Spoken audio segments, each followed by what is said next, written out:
Well, here we are at episode 58, so I think it's high time I gave you some info of a biographical nature. I'm the baby of a blended family. Last in line Mershon, you might call me.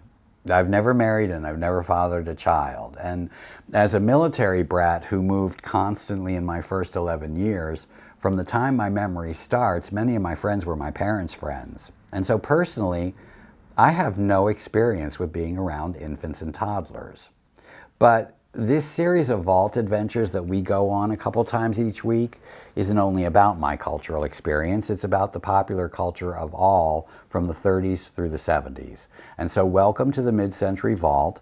Philip Mershon with you to talk about the changes in diapering. Change, diaper.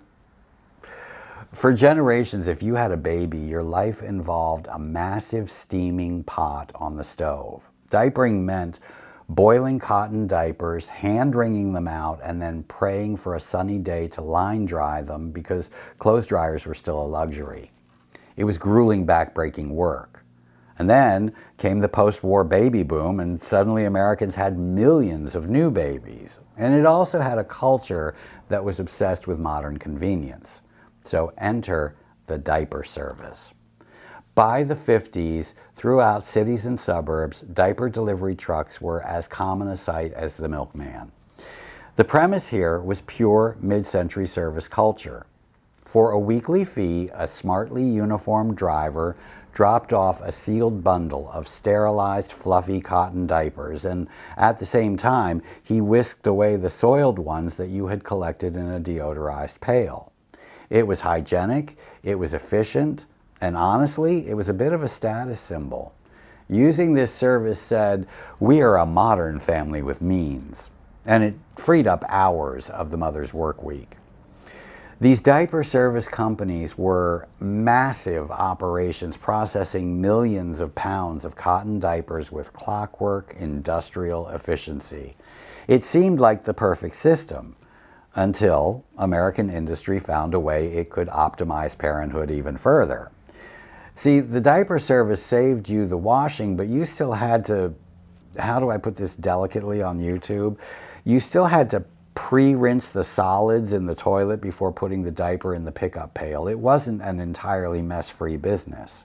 So, enter Victor Mills. Mills happened to be a chemical engineer for Procter & Gamble. And legend has it that he hated handling his grandchild's cloth diapers during visits, and he thought there's got to be a toss-and-go solution. Now, mind you, there had been attempts at disposables before, mostly by using layers and layers of tissue paper. But those things were awful. They fell apart the second they got wet, leaving a bigger mess than they solved. Mills and his team at P&G weren't just using paper, they were developing new absorbent cellulose materials and they were encasing them in thin plastic outer layers. They test-marketed a product they called Pampers in 1961.